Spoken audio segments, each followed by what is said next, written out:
વિસ્તારમાં હત્યા કેસમાં સગીર સહિત 4 લોકોની અટકાયત કરી લેવાઈ છે। પૈસાની લેવડ દેવડમાં હત્યા કરી હોવાનો પૂછપરછમાં ખુલાસો થયો હતો। 20 દિવસ પહેલા મૃતકે આરોપી પાસેથી ઉછીના લીધા હતા રૂપિયા 1.60 લાખ।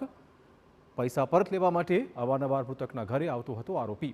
મૃતક ઘરે હાજર ન મળતા આરોપીઓએ હાથ ધરી હતી શોધખોળ। બાદમાં દુકાનની બહાર મૃતક હાજર રહેતા આરોપીઓએ તેનું અપહરણ કર્યું હતું।